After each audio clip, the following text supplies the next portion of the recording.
عمرو أديب ينهار على المباشر بعد التعاقد مع الصفقات الجديدة للأهلي. شاهد ماذا قال. ولكن في البداية صلي على سيدنا محمد، ولا تنسى الإعجاب بالفيديو والاشتراك في القناة حتى نعرف كم عدد محبين وعشاق النادي الأهلي في الوطن العربي. عمرو أديب يدلي بتصريحات مثيرة جدا نقلتها الإذاعة السعودية منذ قليل بعد تعاقد النادي الأهلي مع أشرف داري وعمر الساعي ويحيى عطية الله.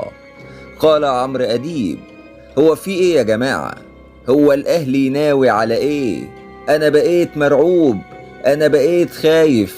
أنا زمان كنت بستنى ماتشات الأهلي والزمالك، دلوقتي أنا مش قادر استنى، خايف أشوف الزمالك وهو بيلاعب الأهلي.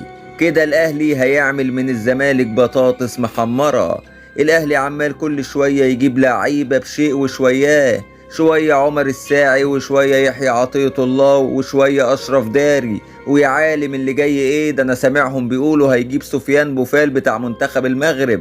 الأهلي خلاص هيقلبها منتخب، الأهلي هيدوس على كل الناس. أنا بقيت مرعوب جدا من النادي الأهلي، أنا بقيت خايف يا جماعة، اعذروني. أنا نفسي أشوف الزمالك كده، نفسي أشوف الزمالك بيجيب صفقات سوبر قبل ما أموت. النادي الأهلي بيجيب لعيبة بتكلم الكورة، والزمالك لحد دلوقتي ما سمعناش عن أي حاجة. مفيش غير لعيب واحد كده جه ومحدش عارف عنه أي حاجة، يا دوبك شفناه كده في الإعلان الرسمي.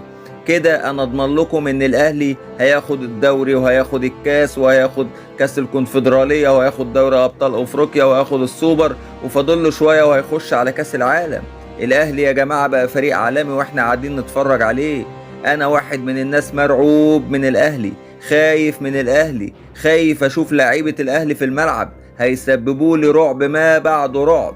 هذا ما قاله عمرو أديب عبر الإذاعة السعودية منذ قليل.